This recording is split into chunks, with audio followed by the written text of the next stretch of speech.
Kaalis lang ni tatay. Pinag-aagawan ninyo agad ang kahon sa hapagkainan.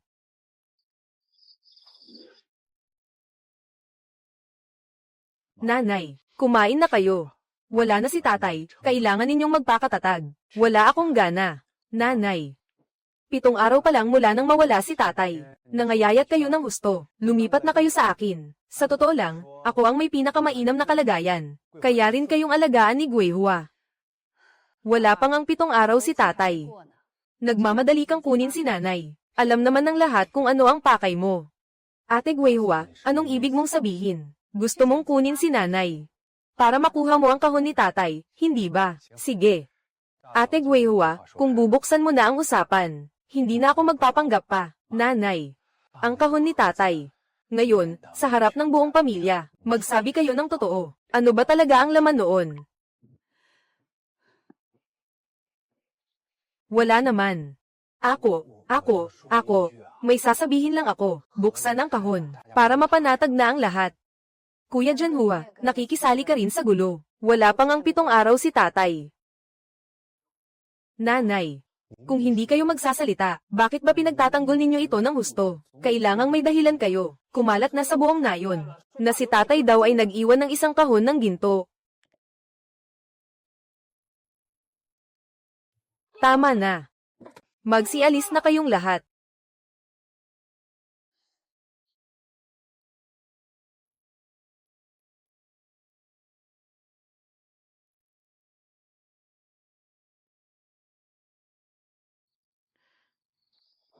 Sino? Nanay, ako to. Buksan ninyo ang pinto, may sasabihin ako. Nanay, huwag ninyo akong maliin. Hindi ko kailangan ang laman ng kahon. Titingnan ko lang. Isang sulyap lang. Pagkatapos, aalis na ako. Hindi maaari. Nanay, anak ninyo ako. Ano ba ang masama kung tingnan ko lang? Pinagtatanggol ninyo ito ng ganyan. Mayroon ba talaga sa loob, na hindi dapat malaman ng iba? Hindi pa panahon. Hindi pa maaari. Umalis ka na. Gusto mo bang pilitin akong maging masamang anak?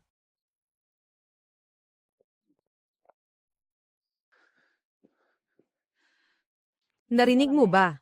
Ang pangalawang anak ng pamilyang Lee, dahil sa isang kahon, nakipag-away sa kanyang ina. Nang mismong ika-7 araw, tinanong agad ang tungkol sa kahon. Anong kahon ba ito at ganyan kahalaga? Sabi nila, si matandang Lee ay nag-iwan ng isang kahon ng ginto. Inipon niya sa buong buhay niya bilang manero. Tama na. Problema ng pamilya nila iyon.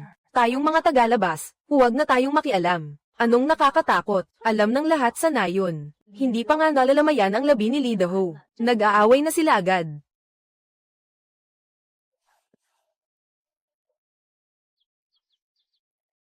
Nanay, sabi sa nayon, si tatay ay nag-iwan ng ginto. Buksan ninyo ang kahon para makita ng lahat, para matapos na ang mga usap-usapan. Wala namang kawili-wiling makikita. Nanay, sa totoo lang, ang mga pag-aari ni tatay ay mana. Lahat ng anak ay may karapatan. Walang anumang mana.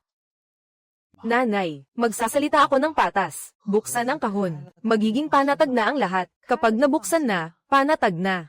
Kuya, ang pinagkakatiwalaan mo ba ay ang kahon? O ang laman nito? Anong ibig mong sabihin? Kapag nabuksan na, panatag na. Kuya, ang pinagkakatiwalaan mo ba ay ang kahon? O ang laman nito? Anong ibig mong sabihin? Kung ayaw buksan ni nanay, huwag na. Tumahimik kayo. Sige, ate, naaawa ka kay nanay. Titingnan natin kung gaano katagal itatago ang kahon.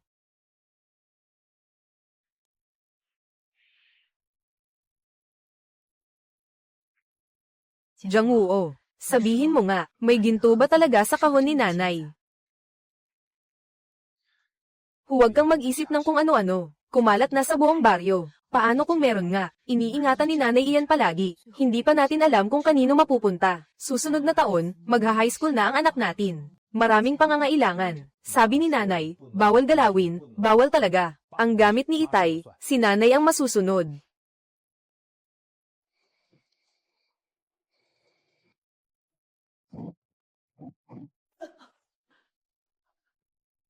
Nasaan ang kahon? Ibinigay mo ba kay kuya? Itinago ko.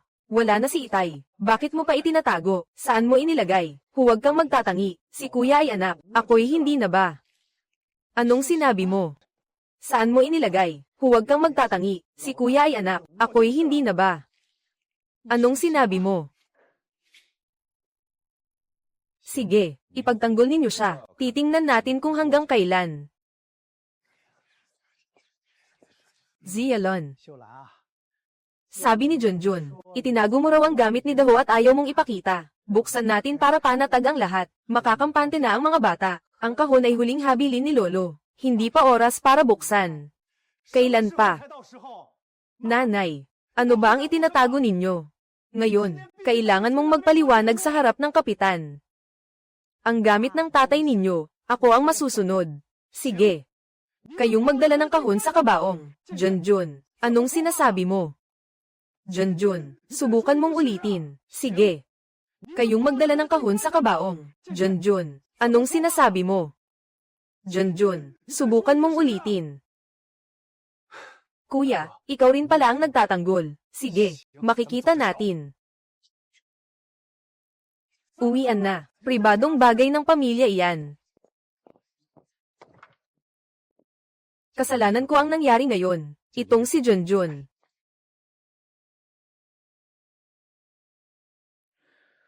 Nanay, andito ako.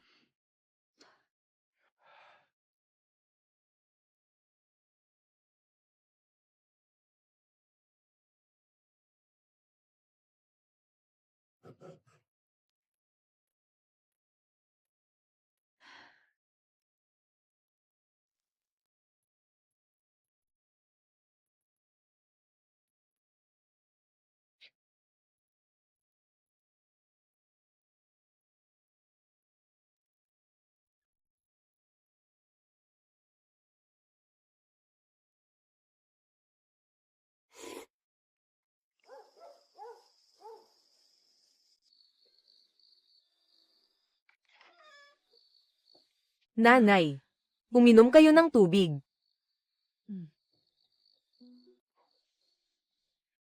Nanay, ano ba talaga ang nasa kahon? Nanay, huwag ninyo akong alalahanin. Hindi na ako magtatanong. Hindi na nga ako tatanong. Okay na ba? Fang Fang. Ay pangako mo sa akin, nanay. Huwag mong imbestigahan. At huwag ka nang magtanong pa. May mga bagay na hindi pa tamang panahon. Opo. Pinapangako ko po sa inyo.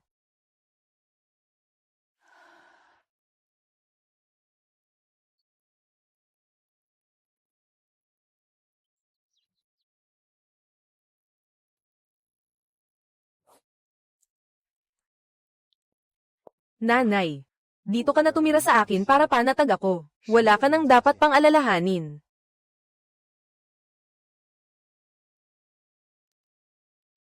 Oo. Sige, sumama ka na sa akin.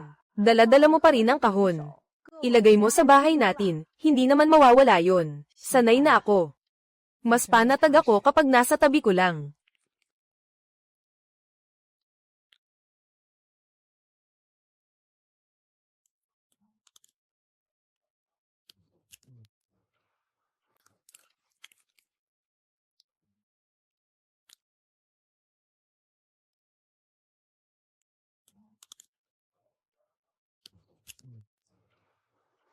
Buhay Hua, ikaw na muna ang mag-alaga kay nanay. Mauuna na ako sa trabaho.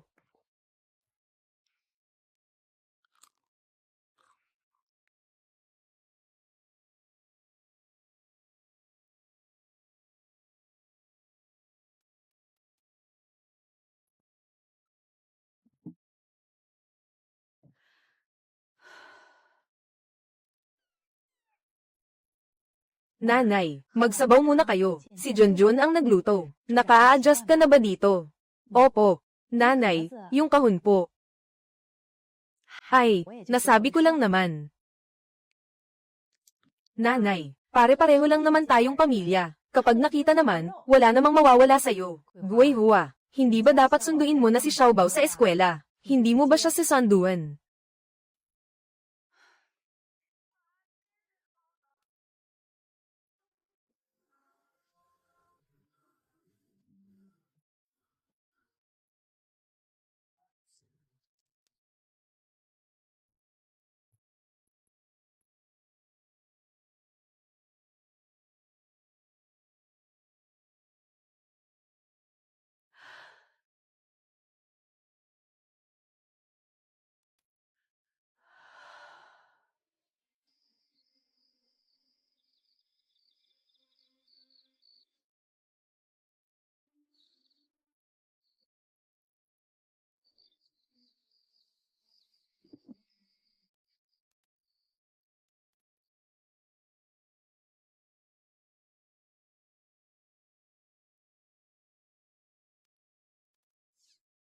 Lola, ano pong tinitingnan ninyo?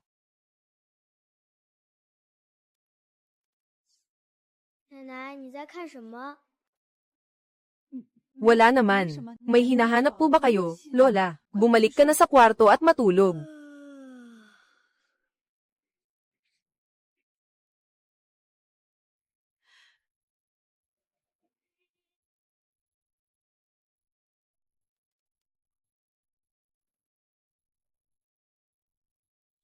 Si Xiaobao. Nakita mo ba siya?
Junjun, anong ginagawa mo? 妈在老二家不知道睡得好不好，有没有吃饭，我还是有点不放心。不行，我得去看看。那你快去，碗我来收拾。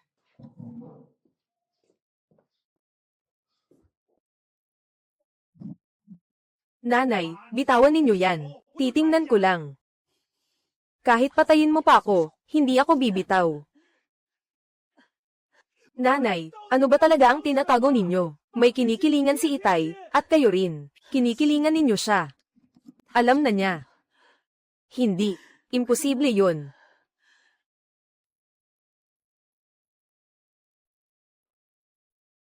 Nanay, Junjun, nababaliw ka na ba? Nanay, nasugatan ang kamay ninyo. Isang buwan pa lang nawawala si Itay. Ganyan ka na agad kung tratuhin si nanay. Tao ka pa ba? Wala akong ginawang masama, gusto ko lang naman makita ang kahon. Sabi ni nanay na bawal hawakan, kaya bawal hawakan. Sinusubukan mo bang patayin sa sama ng loob si nanay? Saka ka lang ba titigil? Nanay, uwi na tayo. Hindi na tayo titira dito.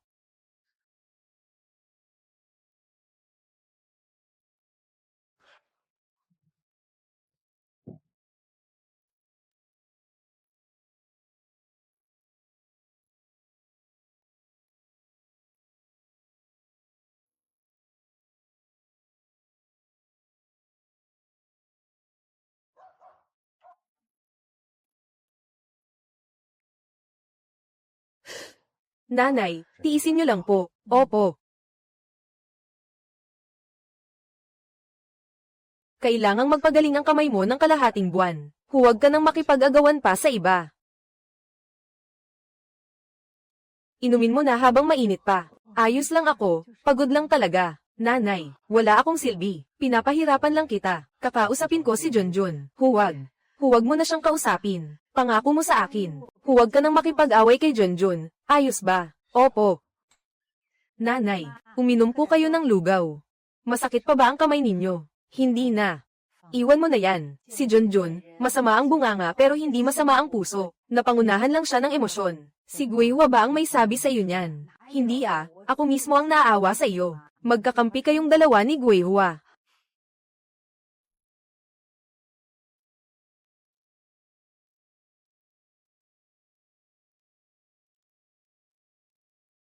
Kuya Junjun, ganyan na ang lagay ni nanay, tapos hinahalongkat mo pa rin.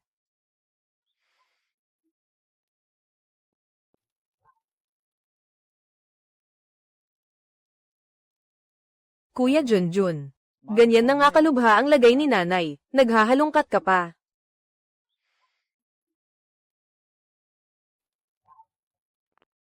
Huwag ka nang magtanong. Bantayan mo ako. Huwag mong hayaang lumabas si Kuya Jang-woo.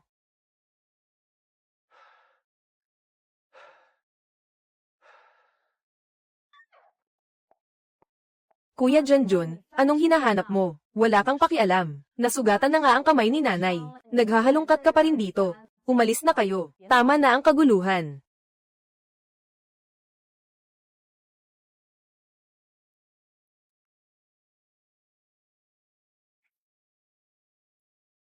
Nanay, ayos na ba kayo? Oo. Magaling na ako. Matulog ka muna. Samahan kita.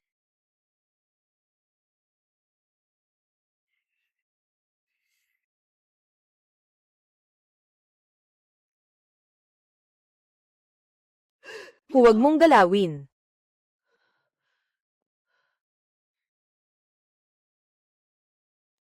Huwag mong galawin. Nanay, nagkaroon ako ng bangungot. Oo.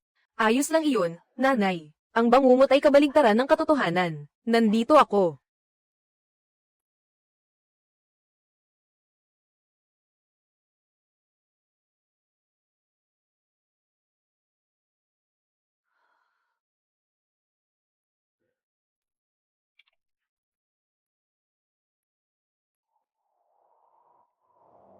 Anak. Sulat. Huwag ka nang pumunta pa.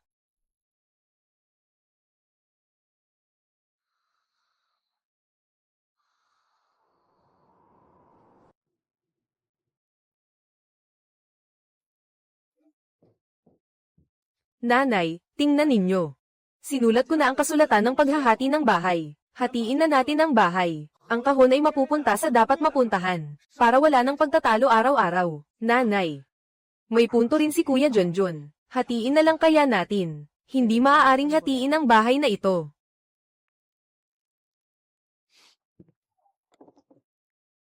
Hindi ko talaga maintindihan. Ang paghahati ng bahay ay hindi naman malaking bagay. Bakit hindi maaari? Junjun, wala na si tatay. Nagpupumilit ka ng hatiin ang bahay. Nandito pa si nanay. Kuya Jang-woo, huwag kang magpanggap na mabait. Kung ayaw ni nanay na hatiin ang bahay, sa iyo ba mapupunta ang lahat ng benepisyo? Sinabi ni nanay na hindi mahahati, kaya hindi mahahati. Kung gusto mong makipag-away, sa akin ka makipag-away. Mahina ang puso ni nanay. Huwag kang magsisisigaw dito. Naaalala ko ang puso. Huwag kang manakot. Nanay, pumirma kayo. Pumirma na kayo. Pagtanda ko, ako ang mag-aalaga sa kanya.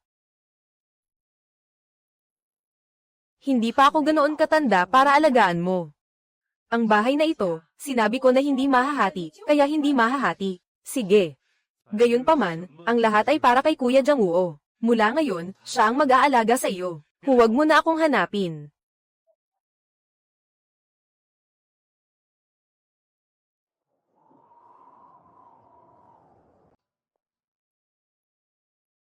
Lola, kumusta po ang inyong kalusugan? Tikman po ninyo ito, bagong dating sa palengke ngayon. Mabait na bata. Lola, may bumabagabag po ba kay nanay kamakailan? Araw-araw, mag-isa lang siyang nakaupo doon, tulala. May inaalaala ang iyong ina. Noong bata ako, parang may nakita ako, isang babaeng nakasuot ng asul na tela. Ang babaeng iyon, alam po ba ninyo kung sino siya? Huwag ka nang magtanong. Ayaw ng ina mo na binabanggit ang taong iyon. Lola, isang tanong lang po. Ano po ba talaga ang relasyon niya sa pamilya natin? Nakaraan na iyon. Umuwi ka na. Mag-isa na lang ang iyong ina ngayon. Samahan mo siya ng madalas.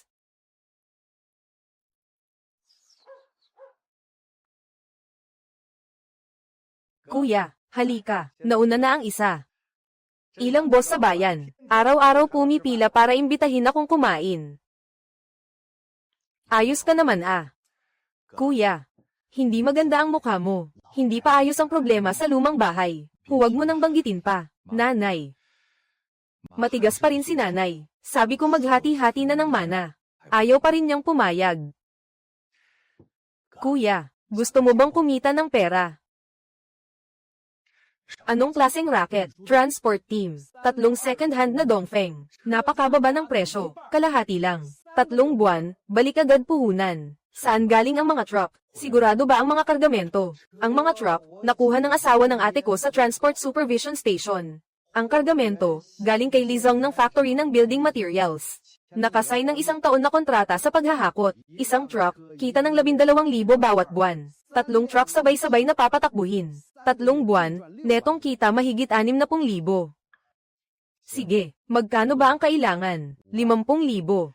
Pumasok bilang shareholder. Pumasok ka bilang shareholder. Paghatian ang kita sa katapusan ng taon. Uupo ka na lang at magbibilang ng pera. Sige, bukas dadalhin ko sa'yo.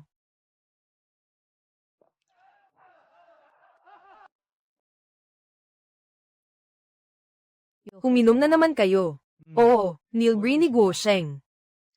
Nilbre ka ng bayaw mo. May problema ba? Hinikayat ako ni Guosheng na magtayo ng transport team. Pumasok ako ng 50,000. Sa 1 buwan, balik na ang puhunan. May tubo pa nga. 50,000. Namuhunan ka na. Wala kang pakialam. Akala mo ba gusto kong makialam sa'yo? Paano kung naloko ka? Ganyan kalaking boss ang tao. Ang ganda ng takbo ng negosyo. Bakit naman ako lolokohin? Sige, bahala ka. Tinatamad na akong makialam sa'yo. Oo nga pala, pumayag na ba si nanay sa paghahati ng mana? Hindi pa. Ayaw niya talagang pumayag. Kung hindi, kumonsulta tayo kay attorney. Zhang, sige, alam ko na. Matulog ka na. Maliligo na ako.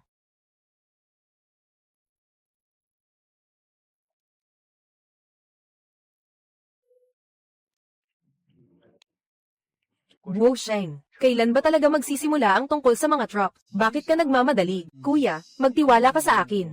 Nasa labas ako nag-aasikaso ng mga papeles. Sige na, sige na. Sa susunod na linggo, sigurado na yan. Bilisan mo, sa'yo na nanggaling yan. Ang numero na iyong tinatawagan ay naka-off. Naka-off. Bakit? Tinatawagan mo si Guosheng. Naka-off, hindi matawagan. Eh yung pera, yung 50,000. Hahanapin ko siya.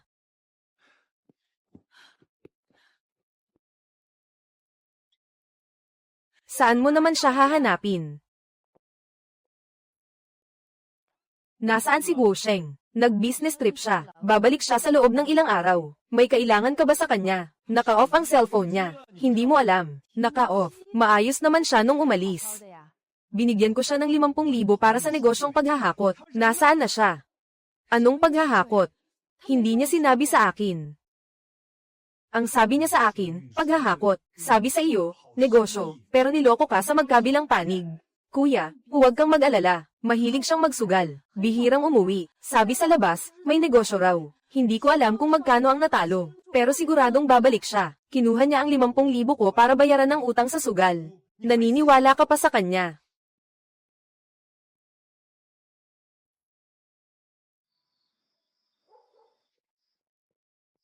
Junjun.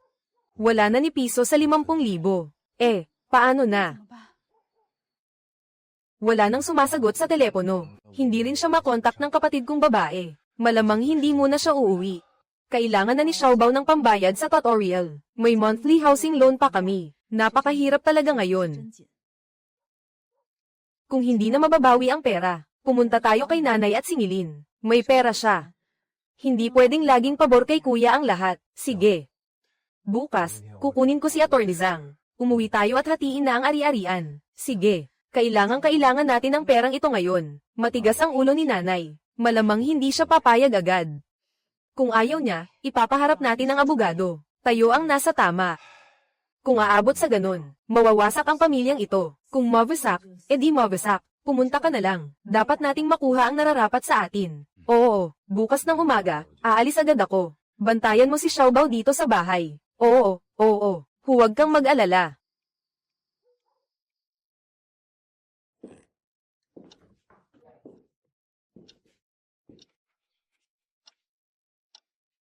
Oh, Nandito kayong lahat ngayon. Mabuti naman.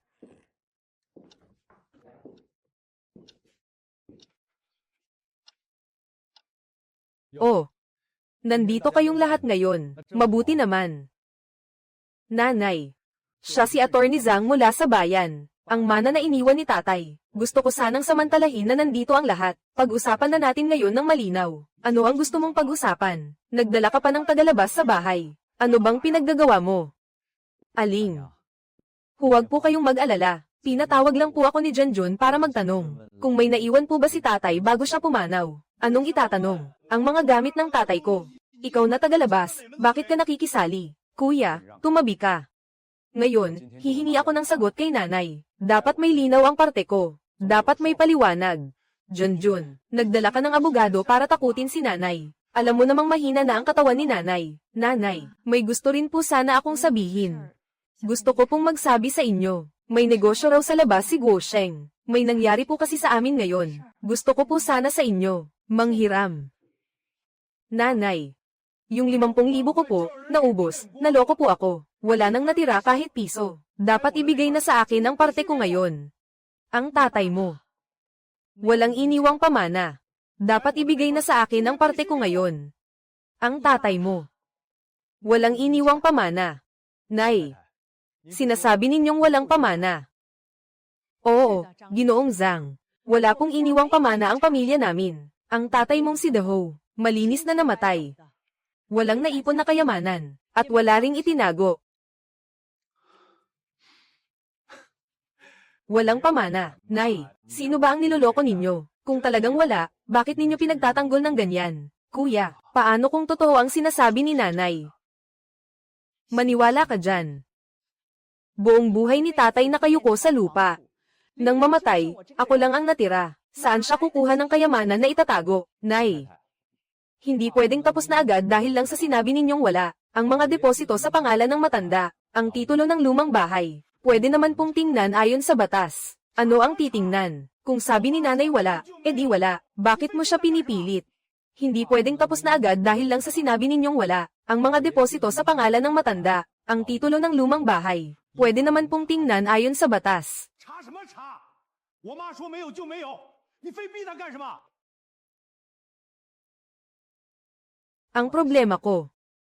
Hindi kailangan ng pakialam ng isang tagalabas. Tingnan natin. 妈，您怕什么？ Kung talagang wala, bakit hindi pwedeng tingnan? Pinipilit ni nanay na walang pamana.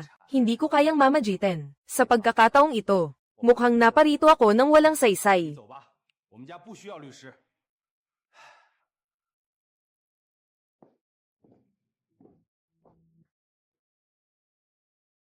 Hindi iyon ginto. Ayaw mo talagang umamin. Ano ba ang itinatago mo? 妈说了没有就没有。 Sabi ni nanay wala. Edi wala, kuya. Sige, maghintay ka. Kung walang ginto, ako mismo ang hahanap. Matanda. Baka hindi ko na mapigilan ang sarili ko. Nay, huwag ninyo siyang pansinin. Kaayos lang ng katawan ninyo. Huwag na kayong magalit, Nay.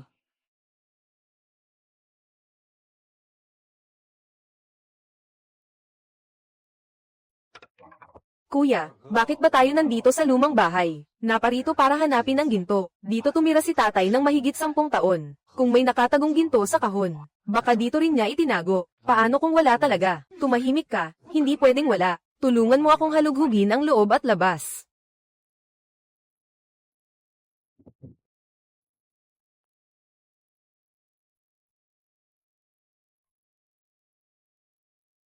Kuya, nahalughog ko na. Wala talaga. Umuwi na tayo. Hanapin mo pa sa mga siwang ng dingding at sa mga biga. Halughugin mo lahat. 二哥， Paano kung totoo ang sinabi ni nanay? Ang laman ng kahon ay hindi ginto. Kung ibang bagay naman, mag-isip ka nga. 心想， Isang matandang babae sa probinsya, na nagpapakahirap para sa isang lumang kahon. Kung hindi ginto, ano pa ba ang habol niya? Ano ngayon ang gagawin natin? Wala. Kung gayon, jijibin ko ang bahay na ito para hanapin.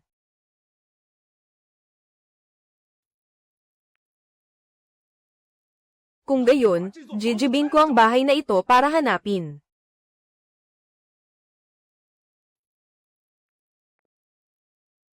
Nakita ko na.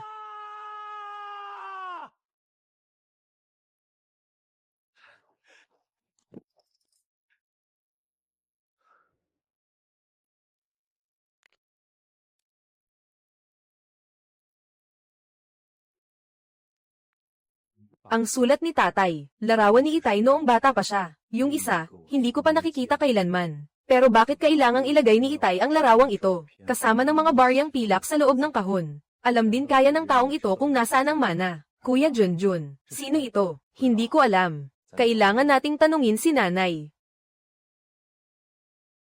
Nanay.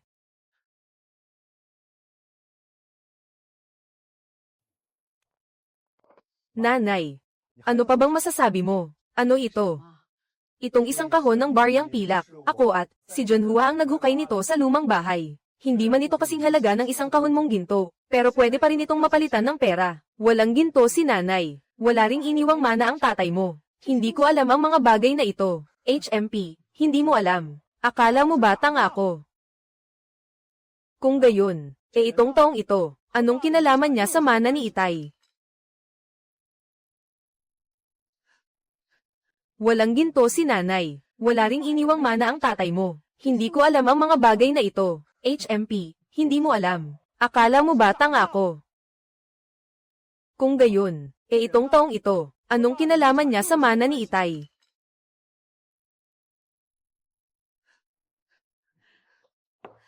Ikaw, saan mo nahanap? Wala kang pakialam kung saan ko nahanap. Sabihin mo sa akin kung sino ang taong ito. Hindi ko alam, tama na ang pagtatanong. Nakikiusap ako, tama na, nanay. Alam din ba ng taong ito, kung nasaan ang mana ni Itay? Kuya Junjun, huwag kang ganyan kay nanay. Ano bang alam mo? Kailangang magpaliwanag ni nanay. Kung hindi, walang katapusan ito. Nanay, nasaan siya? Hahanapin ko siya. Huwag mo siyang hanapin. Matagal na siyang patay. Sige. Nanay, okay lang kung hindi mo sabihin. Pero itatago ko ang larawang ito. Junjun, pag-aari iyan ng tatay mo. Pag-aari ni Itay. Hindi ba't sinabi mo lang kanina na walang iniwang mana si Itay?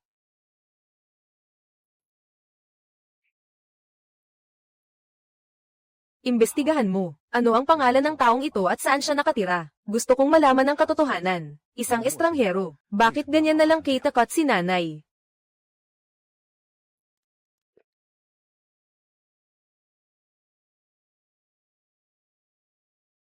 Mang Zhang. Pasensya na sa mga bagay na ipinangako ko. Halos hindi ko na ito mapanindigan. Nagsisiyasat na si Junjun.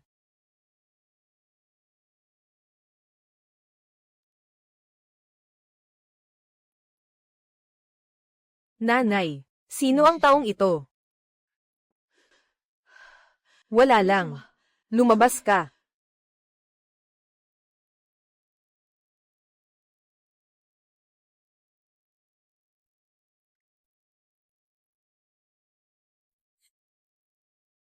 Hoy, Junhua, halika rito. Itinago ni Itay ang larawang ito kasama ng mga baryang pilak, magkasama sa isang butas sa dingding. Ang lalaking ito na naka-uniformeng pangmilitar ay tiyak, na alam kung saan itinago ni Itay ang ginto. Kuya Junjun, paano kung itong lalaking naka-uniformeng pangmilitar ay walang kinalaman sa mana? Imposible, talagang imposible. Tulungan mo akong magsiyasat. Sino sa nayon ang nakakakilala sa taong ito? Imposible, talagang imposible. Tulungan mo akong magtanong-tanong. Sino sa baryo ang nakakakilala sa taong ito? Mas kilala mo ang mga taga-baryo. Sinong may nabanggit na lalaking naka-uniforme ng sundalo? Sabihin mo ang orihinal na sinabi, huwag may malaktawan. Pumunta ka sa bahay mamayang gabi at sabihin mo sa akin. Sige, pupunta ako maya-maya.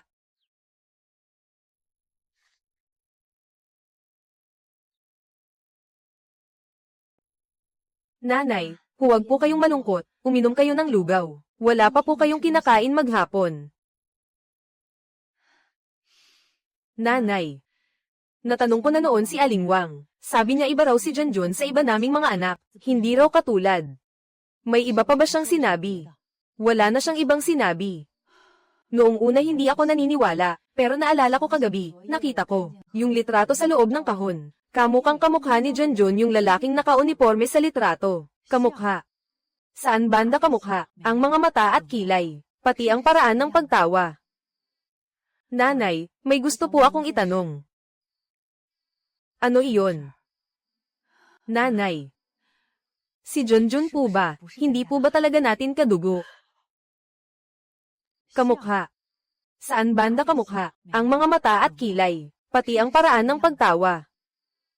Nanay, may gusto po akong itanong. Ano iyon? Nanay. Si Junjun po ba, hindi po ba talaga natin kadugo? Fang Fang. Tama na ang pagtatanong mo. Nanay, pakiusap po. Nanay, huwag po kayong umiyak. Hindi na po ako magtatanong. Fang Fang. Pangako mo sa akin. Huwag mo nang imbestigahan. May mga bagay na hindi ko masabi. Kapag ipinagpatuloy mo pa, mawawasak ang pamilyang ito. Hindi ko talaga masabi. Ibig bang sabihin hindi talaga kadugo si Junjun? Kaya pala paborito ni nanay at tatay si Junjun. Fang Fang, anong nangyayari sa iyo? Wala, kuya. Naalala ko lang si tatay, hindi ako makatulog. Namumula ang mga mata mo. May problema ba? Kuya, may itatanong ako sa iyo. Sa ating magkakapatid, may napapansin ka bang iba sa isa sa atin? Fang Fang, ano ang ibig mong sabihin? Wala, matutulog na ako.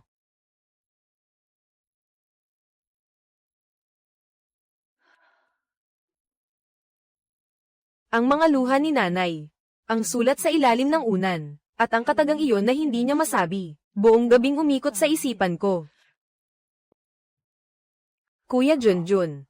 Nilaibat ko ang buong baryo. Ang taong ito. Marami sa baryo ang hindi alam ang buong kwento. Pira-piraso lang ang mga alam nila. Si Aling Zhao daw noon ay laging kasama ang taong ito. Mukhang alam niya ang buong katotohanan. Pero kapag binabanggit, kumakaway lang at sinasabing huwag siyang tanungin. Hindi ko alam. Kilala ni Aling Zhao ang taong ito. Tama, alam ni Aling Zhao.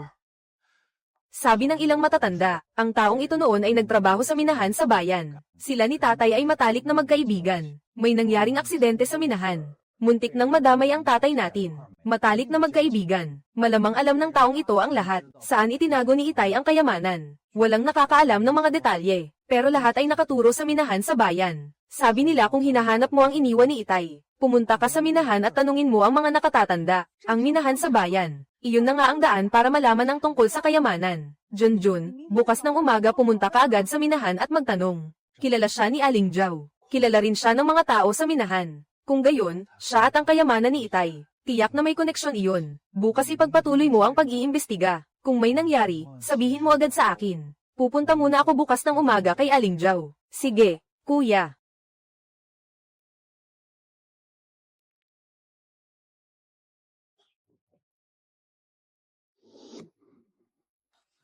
Aling Zhao, kilala mo ba ang taong ito? Ano ang koneksyon niya kay Itay Lidaho? Ang mukha na iyon. Kamukhang kamukha niya ang nasa loob ng kaha ni nanay. Kaparehong kapareho ng tao sa litratong iyon. Kuya Junhua, ano ang tinatanong mo tungkol sa litratong iyan? Ay nako. Pinag-iimbestigahan lang sa akin ni Kuya Junjun ito, kung ano ang koneksyon ng taong ito sa kayamanan ni Itay. Huwag mong ipaalam kay Kuya Junjun na sinabi ko sa iyo. Huwag ka nang bumalik dito. Mang Xiaoxen. Huwag na huwag mong sasabihin kay Junjun. Ni isang salita ay huwag mong babanggitin. Kuya Xiaoxen, patawad po. Siya ang Kuya Xiaoxen na laging binabanggit ni Itay. Nay.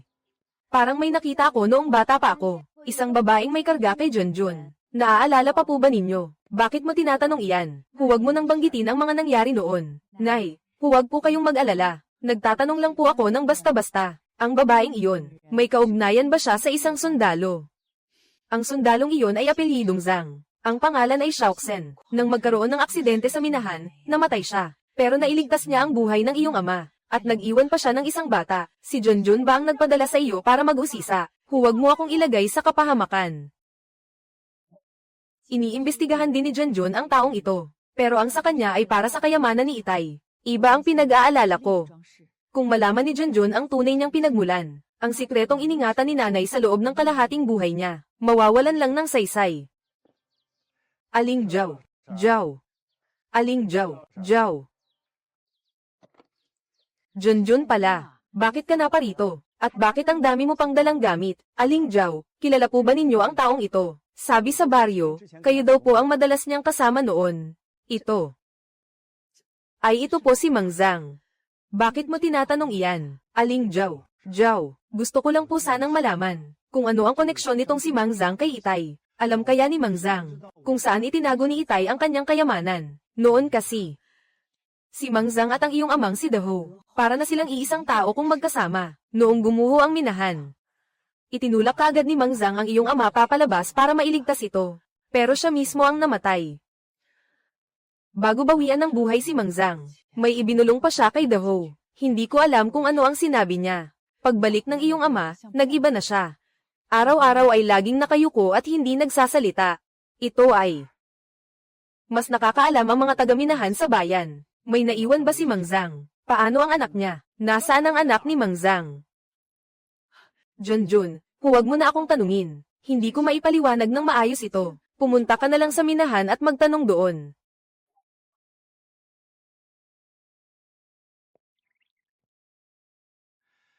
Aling Wang. Noong araw, may isang tao sa minahan na tinatawag na Mang Zhang. Kilala ninyo po ba siya? Ito si Zhang Shaoxen. Bakit mo siya hinahanap? Si Mang Zhang at ang tatay kong si Li Daho, magkaibigang matalik noong nabubuhay pa. Gusto kong suklian ang kabutihan niya. Itanong ko sana kung kumusta na ang pamilya niya ngayon. Hi! Nakalibing si Mang Zhang sa sementeryo ng bayan. Taon-taon din nadalaw ni Daho ang puntod niya. Parang tunay na magkapatid kung magmahalan. Noong araw na nagkaroon ng aksidente sa minahan, itinulak niya si Daho palabas. Siya mismo ang nataman ng bato. Hindi na siya nakaligtas. Paano ang anak niya? Inuwi ni Daho ang anak ni Mang Zhang. Kawawa naman ang batang iyon. Noong panahon na iyon, ganito lang siya kaliit. Saan siya dinala? Saan pa ba? Sa bahay ni Daho. Oo nga pala, noong taon ng sakuna, may ibinayad na kompensasyon sa pamilya Zhang. Pero naibigay na agad sa mga kaanak, wala nang bakas. May ibinayad na kompensasyon. May kompensasyon pala. Anak pala ni Zhang Shaoxen si Kuya Junjun. Kailangan kong itago ang mga gamit na may kaugnayan sa pamilya, para hindi makita ni Kuya Junjun. Fang Fang, anong hinahanap mo dyan? Nasa bahay ba si nanay? Wala akong hinahanap. Wala rin si nanay sa bahay. Kuya Junjun, saan ka nang galing? Bakit puro alikabok ang damit mo? Bakit mo ako pinapakialaman? Bakit? Gusto mo rin bang hanapin ang mana ni tatay? Hindi ako naghahanap ng mana. Hindi para sa mana. Bakit ka naghahalongkat ng gamit ni nanay? Gusto mong maunang makuha ang mga mahahalagang gamit. Maniwala ka man o hindi, tinatamad akong makipagtalo sa iyo. Kung ayaw mong aminin, wala akong magagawa. Tatanungin ko na nga lang si nanay, para malanawan ako sa lahat. Kuya, wala siya sa bahay. Huwag mong tanungin si nanay. Wala si nanay sa bahay. Bakit mo ako pinipigilan? Anong tinatago mo?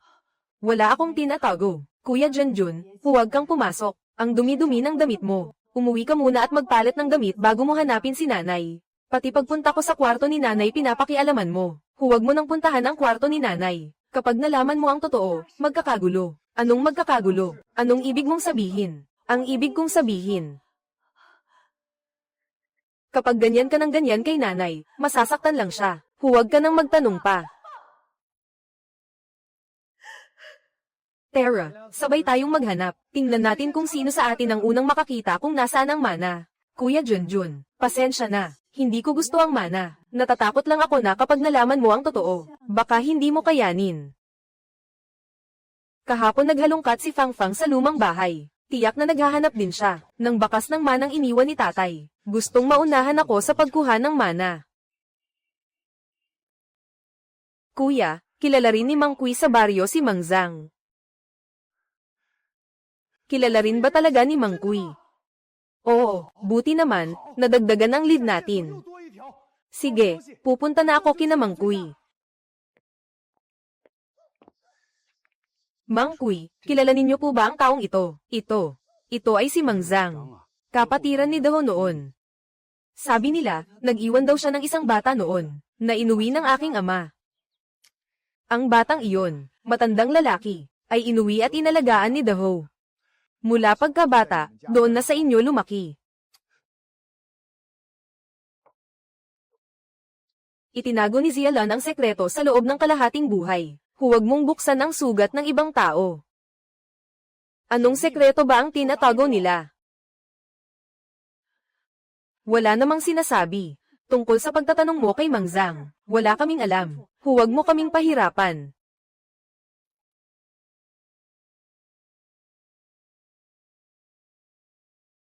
Kilala ng mga taong ito si Mang Zhang, pero ayaw nilang magpaliwanag. Lahat sila may tinatago sa akin.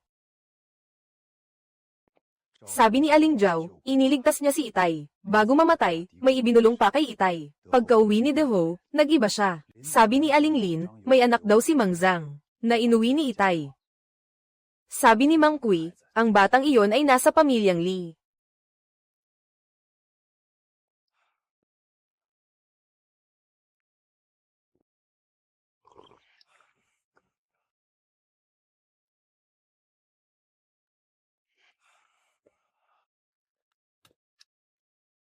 Iniligtas ni Mang Zhang ang aking ama. Bago mamatay, may ibinulong kay Itay. Tiyak na sinabi sa kanya ni Itay, kung saan nakatago ang mana.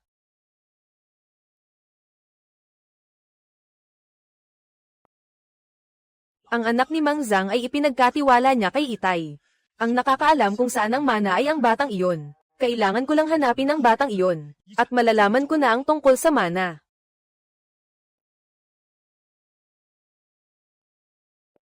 Kuya, iyong Zhao na tinanong mo kahapon, nabalitaan ko lang na lumipat na siya sa bahay ng anak niyang babae. Huwag kayong umalis, lumipat na. Nakita pa siya ni Jianhua 2 araw lang ang nakalipas, namimitas ng gulay sa silangang bahagi ng baryo. Baka na malikmata lang ako. Nahanap mo na ba ang tao sa litratong iyon? Bakit ka interesado kung nahanap ko o hindi? Ano ba talaga ang pakay mo?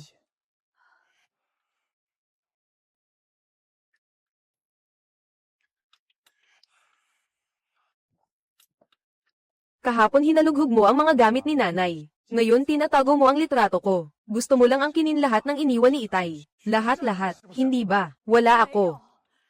Hindi ko kinuha ang litrato. Tumigil ka nga. Ibalik mo agad ang litrato ko. Tumigil na kayo sa pag-aaway. Ah, nanay, ayos ka lang ba? Huwag mo kaming takutin. Litrato.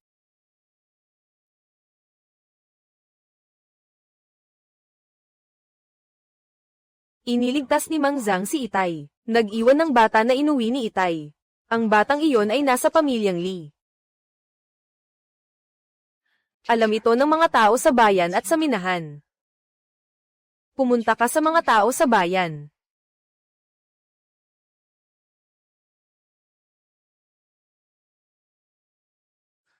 Alam ng mga tao sa minahan. Oo, pumunta ka sa minahan.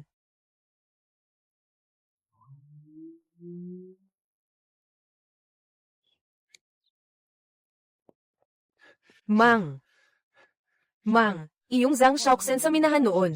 Kilala ba ninyo siya? Ang anak niya ay inuwi ni Li Daho sa kanilang pamilya. Alam ba ninyo ang nangyari sa batang iyon pagkatapos? Sino ka ba?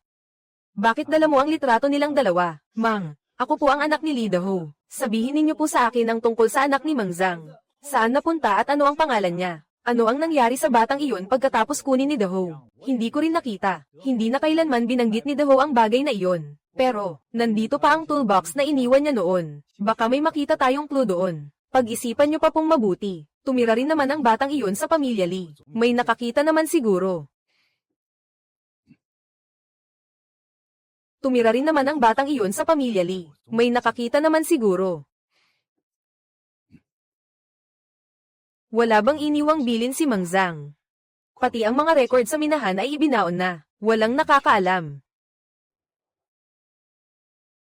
Gusto niyo po ba talaga siyang hanapin? Si Mang Zhang, sa Qiaoxiang. Si Mang Zhang. Mang Zhang, may mga gamit pa siyang naiwan sa dormitoryo sa minahan. Maaari kitang samahan doon para tingnan at hanapin. Wala na akong ibang maitutulong.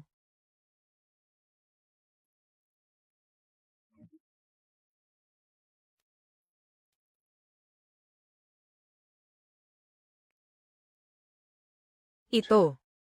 Ito ba ang mga gamit ng batang iyon noong maliit pa siya?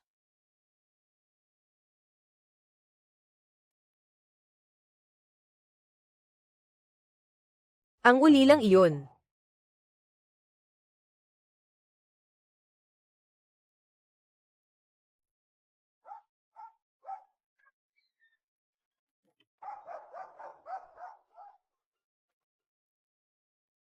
Parang nagkasundo-sundo na silang lahat.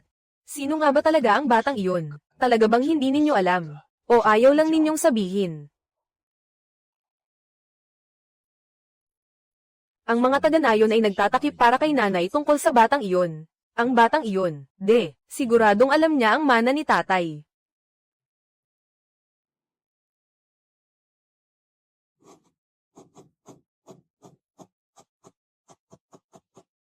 Kuya Junjun, pasensya na. Kailangan muna kitang ilayo.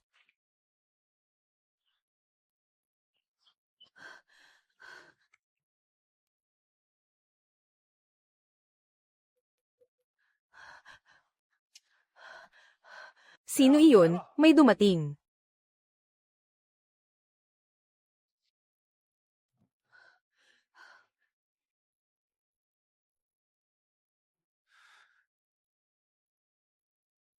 Ang taong nakakaalam ng mana ni Lee Daho. Ngayong gabi, sa bodega sa tabi ng sementeryo ng bayan. Kapag dumating, huwag maghintay. Nakalibing si Mang Zhang sa sementeryo ng bayan. Taon-taon pumupunta si Daho sa puntod. Parang tunay na magkapatid kung magmahalan.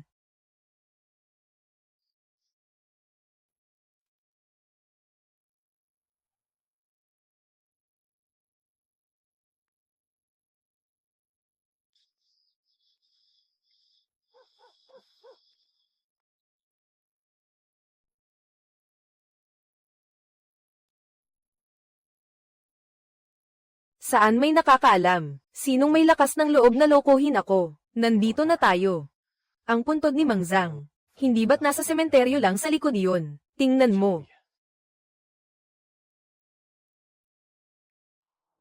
20 taon na rin, Mang Zhang. Kung tumakbo ka lang sana palabas noong panahong iyon, edi sana nagkakainan pa tayo ngayon. Ang swerte mo naman. Pinili mo ang lugar na ito para sa sarili mo. Minsan naiisip ko. Kung buhay pa sana ang anak mo. Malaki na rin siguro ngayon. Hi. Lolo, may itatanong lang po sana ako. Sa matandang tulad ko, ano naman ang itatanong mo? Tingnan ninyo po ang larawang ito. Ito pong nasa kaliwa, nakilala ba ninyo? Ito, saan mo nakuha ang larawang ito? Lolo, kilala ninyo po siya, tama. Ang taong ito ay si Zhang Xiaoxen. Sa minahan noong panahon na iyon, magkasama kami sa iisang grupo. Si Zhang Xiaoxen noon. May iniwan ba siyang isang bata?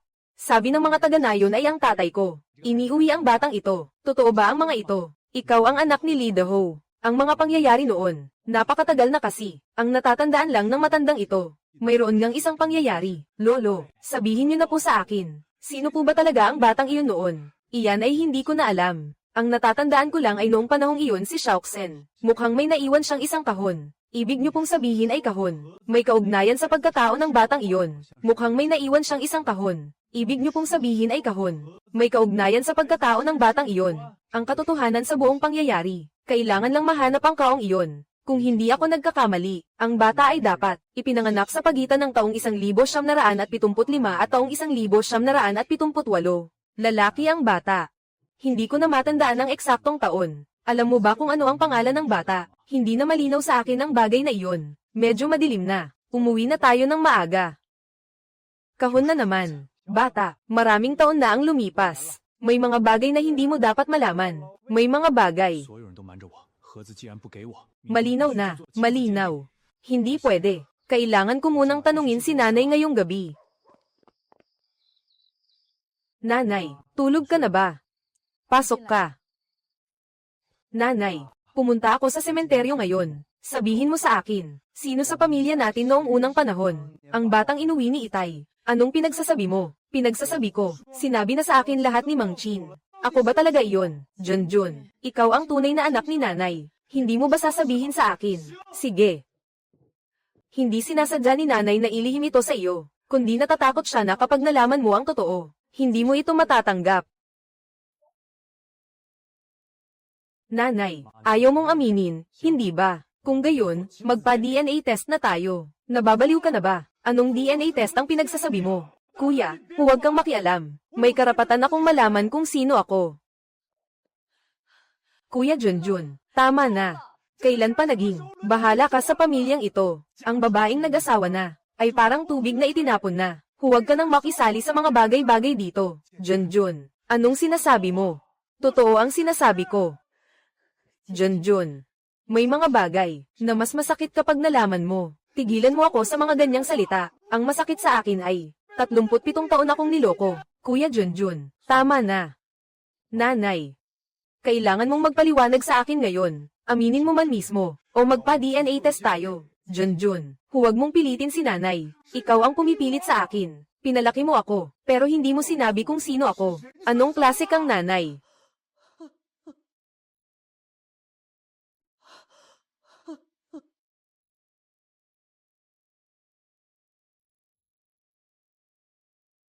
Nanay. Nanay. Tumawag na kayo agad ng ambulansya.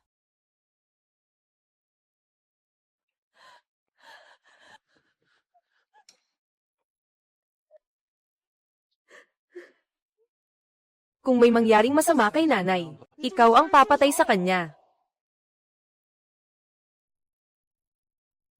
Sino ang pamilya ni Zialon? Ako ang panganay niyang anak. Doktor, kumusta ang nanay ko? May acute myocardial infarction ang pasyente. Mahigit 70% ang bara sa ugat. Anumang oras ay maaaring tumigil ang puso niya at mamatay. Kailangan ng operahin agad. 500,000 ang gastos sa operasyon. Kailangang magbayad agad ang pamilya sa counter sa unang palapag. Junjun, pwede bang ikaw muna ang mag-abono ng pera? Kuya, wala talaga akong may lalabas. Junjun, 500,000, nababaliw ka na ba? Kaya kung maglabas ng pera. Pero, kailangan mong ibigay sa akin ang tansong kahon ni nanay. Junjun, nakahiga si nanay dyan sa loob. Pwedeng tumigil ang puso niya anumang oras. Nakikipagkasundo ka sa akin ngayon. Kuya, hindi ako nagkakawang gawa. 500,000 ito, hindi 5,000. Ibigay mo sa akin ang kahon. Bababa agad ako sa unang palapag para magbayad gamit ang card. Hindi ko ibibigay. Hindi ko ibibigay. Kayo na ang bahala sa problema ni nanay. Kung ngayon, ilalabas mo ang 500,000 na iyan, bukas makipaghiwalay na tayo. Sinasabi ko, gagawin ko talaga. Ano bang alam ng isang babae na katulad mo? Ang 500,000 na ito ay naipon ko sa pagtitipid. Sabi ko tumahimik ka. Kung sasabihin mong tumahimik ako, tatahimik ako. Ayoko nga. Ngayon dahil sa paboritong nanay mo na iyan, sinaktan mo ako. Sinasabi ko ulit, huwag kang makialam dito. 8 taon na tayong kasal. Ni hindi mo ako binilhan ng singsing. Ngayon ibibigay mo ang pera. Lahat-lahat. Sa taong, hindi ka kailanman itinuring na anak.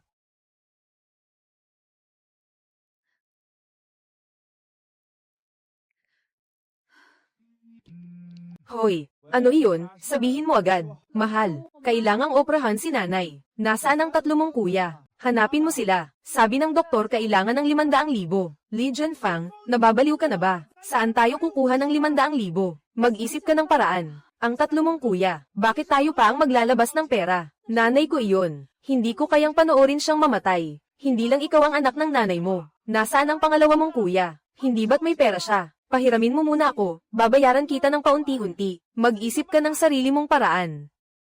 Junjun, kuya, nakikiusap ako sa iyo. Nagluluhod na ako sa iyo. Bayaran mo muna ang pera. Pag-usapan na lang natin ang tungkol sa kahon sa ibang pagkakataon.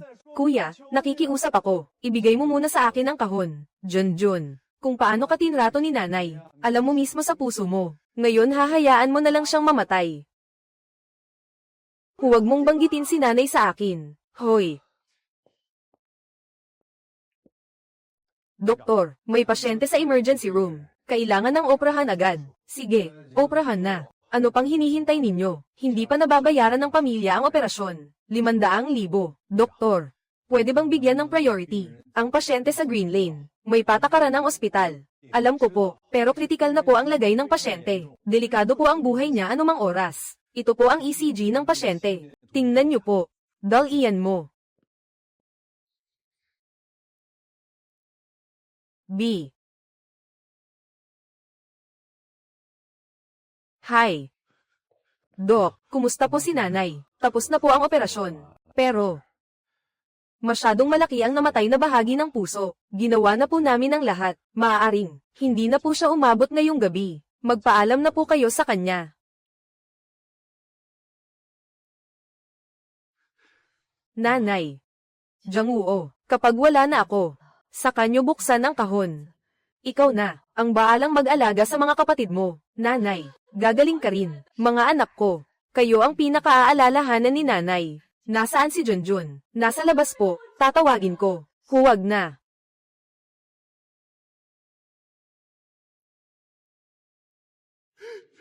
Nanay.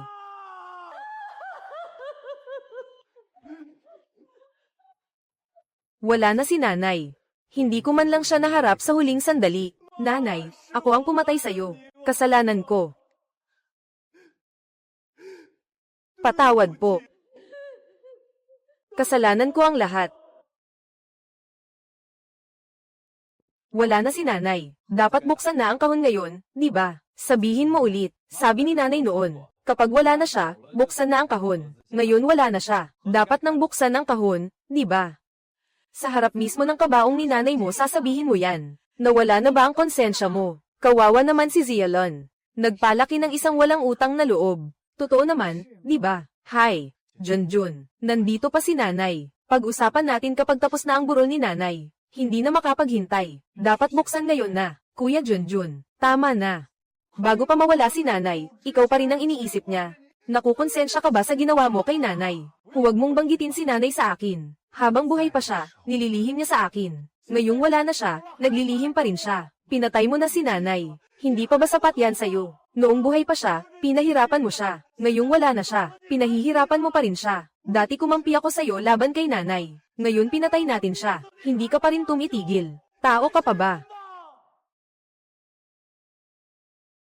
Junjun. Ito ang kahon na iniwan ni nanay para sa'yo. Plano sana namin na pagkatapos ng burol ni nanay saka ibibigay sa'yo.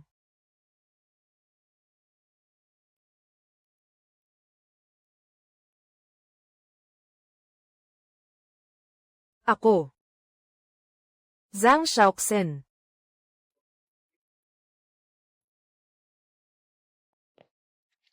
Kapatid na Daho, noong nasa minahan tayo, ang buhay mo ay ako, ang hamukay sa ilalim ng mga bato. Ikaw na ang magpalaki kay Junjun para sa akin. Turuan mo siyang maging mabuting tao. Huwag mong sabihin sa kanya ang katotohanan tungkol sa kanyang pinagmulan. Ituring mo siyang sarili mong anak. Si Junjun ay hindi tunay na anak ni nanay. Si Junjun ay... Bakit? Junjun. May liham pa sa loob ng kahon. Junjun, hindi ka anak ni nanay.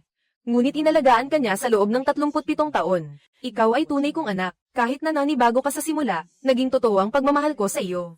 Ito ay naging taos-puso. Natapos na ang utang. Hindi pa tapos ang sakit. Bakit hindi mo sinabi sa akin kanina? Nanay, ako ang dahilan ng pagkamatay mo. Ano ang nakuha ko?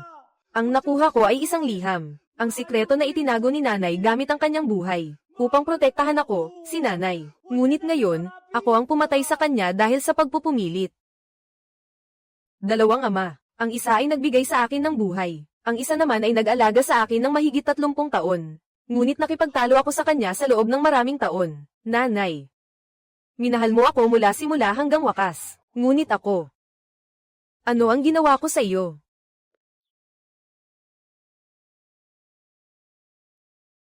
Nanay. Ginawan kita ng pansit. Alam kong ginagawa mo iyon dati ng palihim para sa akin. Alam ko ang lahat. Ang 200 pisong ito. Ikaw ang naglagay sa ilalim ng aking unan. Noon, akala ko may itinatago kang masama. Akala ko may utang ka sa akin. Ngayon lang ako nakaintindi. Mahal mo pala ako.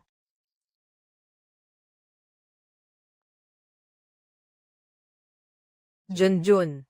Wala na si nanay. Paumanhin, nanay, bago ka umalis. Ikaw ang pinakaalala ni nanay. Nanay, hindi ako karapat-dapat na maging anak mo. Junjun, umuwi na tayo. Hindi ako kabilang sa pamilya Lee. Ano yang kalokohang sinasabi mo? Inalagaan ka ni nanay sa loob ng 37 taon. Ikaw ay isa sa amin. Umalis na. Umuwi na tayo. Umalis na. Umuwi na tayo. Nakatingin si nanay mula sa taas. Hindi niya gustong makita kang ganito.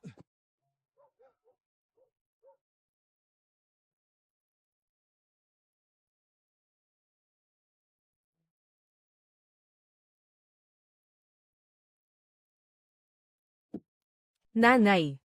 Itong kahon na ito. Iningatan mo ito sa buong buhay mo. Mula ngayon, ako na ang bahala. Ako na ang mag-iingat nito para sa iyo. Narinig mo na ba? Parang ibang tao na si Junjun ngayon. Dati, sobrang gaaman at brutal siya. Ngayon, napakabait na niya. Oo nga. Pagkatapos mamatay ng kanyang ina, para siyang nagising sa bangungot. Tumutulong pa siya sa mga gawaing bukid ng panganay. Yung kahon.